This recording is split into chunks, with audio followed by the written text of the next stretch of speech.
지난 영상에서 케이크를 조금 신박하게 만들어 봤습니다. 근데 여기서 좀 끝내면 저도 아쉽기도 하고 재미도 좀 더 챙기고 싶은 마음이 있어가지고 이번 마지막 선물로 5년 동안 사귄 여자친구에게 영상을 만들어서 선물하는 건 참 재밌는 일인 것 같아서 오늘은 여자친구 두 번째 선물로 가정밥을 한번 만들어 볼까 합니다. 이게 병원에서 유도리 없이 생일 때도 출근을 시키더라고요. 나 참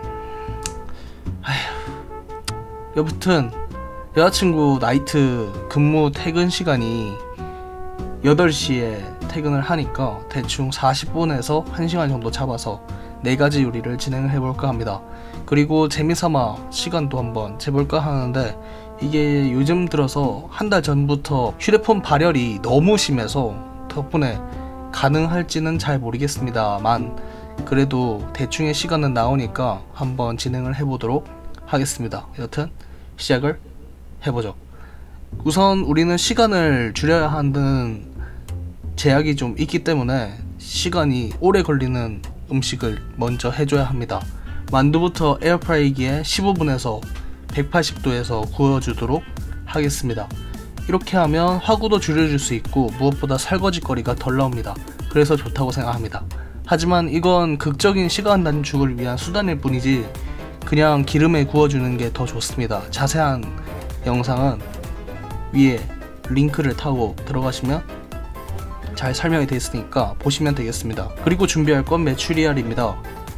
중형마트에 가면 대충 메추리알 살 수 있고요. 가격은 4에서 5,000원 정도 하는 걸로 알고 있습니다. 이건 흐르는 물에 씻어서 준비를 해주시면 되고요. 여기에 들어가는 재료는 간장, 설탕, 맛술, 그리고 물이 필요합니다. 잘 보세요.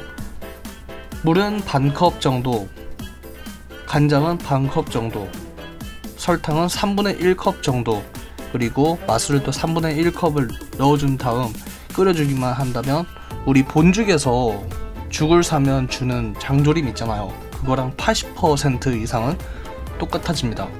여기에 다진 마늘을 넣고 싶은 사람은 넣어주시면 되고요. 혼다씨를 넣어서 감칠맛을 살려주면 90% 이상은 올라갈 겁니다. 저는 집에 혼다씨가 없기 때문에 넣지 않았지만 말이죠.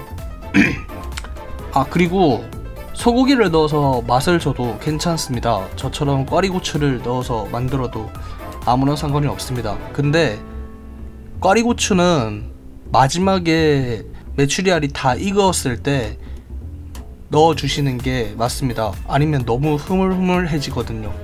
본죽에서 주는 장조림을 먹고 싶은 분들은 웬만하면 소고기를 넣어주시면 좋겠습니다. 여튼 대충 맞춰주고 우리는 시간이 많이 없으니까 가스레인지에 이걸 15분에서 20분 정도 중불에서 맞춰주시고 졸여줄 겁니다.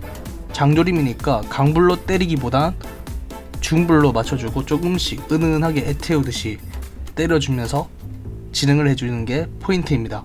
이게 야스죠 뭐. 죄송합니다. 여튼 뭐 저거 이제 신경 쓰지 말고 세 번째 요리로 넘어가면 잡채를 할 건데 시금치가 너무 비싸서 시금치는 쓰지 않고 대충 대파와 양파만 해서 진행을 할 겁니다. 참고할 점이 대파는 한 단에 일회용 봉지 하나에 다 들어갑니다. 그러니 대파를 잘라서 봉투에 넣어주고 냉동실에 얼려주면 완벽하게 보관이 가능할 겁니다. 여튼 그 전에 미역국에 미역을 찬물에 불려주고 미역은 대충 5분 정도만 불려도 거의 80% 이상은 불려집니다. 이건 참고하세요. 당면을 대충 8분 정도 뜨거운 물에 담그고 불려주면 되는데 불려주는 동안 미역국을 해보죠. 옛날 생일밥 영상에서는 홍합살로 진행을 했지만 오늘은 소고기로 진행을 할 겁니다. 뭔가 5년 동안 사귀어보니 오늘만큼은 조금 더 특별한 좋은 기억을 남겨주고 싶어서 말이죠. 여튼 뭐 참기름을 살짝 둘러주고 소고기를 넣습니다. 소고기는 매우 빨리 익으니까 대충 갈색으로 변하면 미역을 넣고 물을 넣어주면 됩니다. 이게 너무 오래 익히면 소고기가 질겨져서 맛이 많이 없습니다. 대충 볶아주고 미역을 넣은 뒤에 물을 넣어주는 걸 추천합니다. 그리고 뭐 다진 마늘과 국간장 그리고 꽃소금을 마무리를 해주면 미역국은 완성이 되는 겁니다. 아, 여기서 국간장이랑 꽃소금만 넣어주고 떡국떡만 넣어주면 소고기 미역 떡국이 됩니다.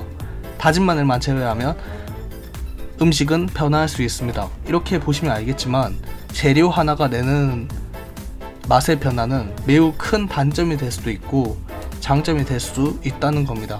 그러니 이 점만 확실하게 아신다면 오만하지 않는 맛있는 요리를 만들 수 있을 겁니다. 여튼 뭐 이렇게 해주면 미역국은 완성이 됐고요. 이 정도 하면 만두와 장조림은 준비가 다 됐을 겁니다. 8분이 지난 뒤에 당면이 다 익었다면 찬물에 씻어서 면을 조금 더 탱탱하게 만들어주면 됩니다.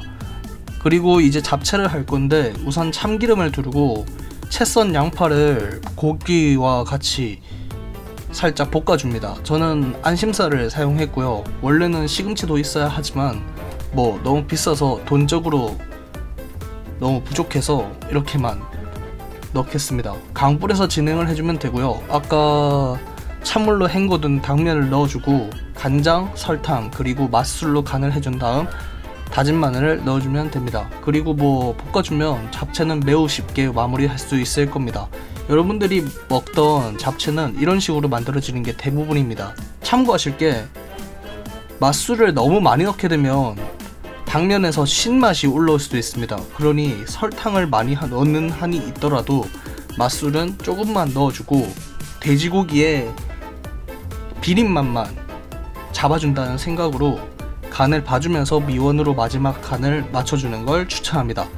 그리고 아까 에어프라이기에 구워둔 만두를 꺼내서 프라이팬에 넣어줄 텐데 기름을 두른 다음 꽈리고추와 대파를 살짝 볶아주고 만두를 넣습니다. 꽈리고추는 일반 고추랑 조금 다르게 매운맛이 좀 덜합니다. 그러니 매운맛을 좋아하는 사람들은 꽈리고추보단 일반 고추로 사용하는 걸 추천합니다. 그리고 간장과 설탕 맛술로 맛을 내주고 졸여주기만 한다면 깐풍만두는 완성이 될 겁니다. 이렇게 해서 걸린 시간은 48분 정도 걸린 것 같고요. 이렇게 촬영을 하면서 발열 때문에 카메라가 3번 정도 꺼져버린 탓에 조금 생략된 부분들이 좀 많이 있습니다. 그 점은 조금 죄송합니다. 저도 멘탈이 나가더라고요. 이게 이렇게 될 줄은 상상도 못했거든요. 근데 다행히도 내용 측면에서는 뭐 생략된 부분이 하나도 없으니까 이 레시피대로 요리를 하신다면 아마 충분하게 마무리를 할 수 있을 겁니다. 뭐 어쩔 수 없죠 뭐. 예. 그래도 발열이 일어난 시간을 제외하면 10분 정도 요리를 중단한 딜레이가 있었으니까 발열 아니었으면 30분이면 충분하게 모든 요리가 가능했을 겁니다. 그리고 이게 오늘 만든 요리가 조림이나 국 같은 그런 시간이 좀 걸리는 요리를 하다 보니 조금 오래 걸린 것 같습니다. 인정?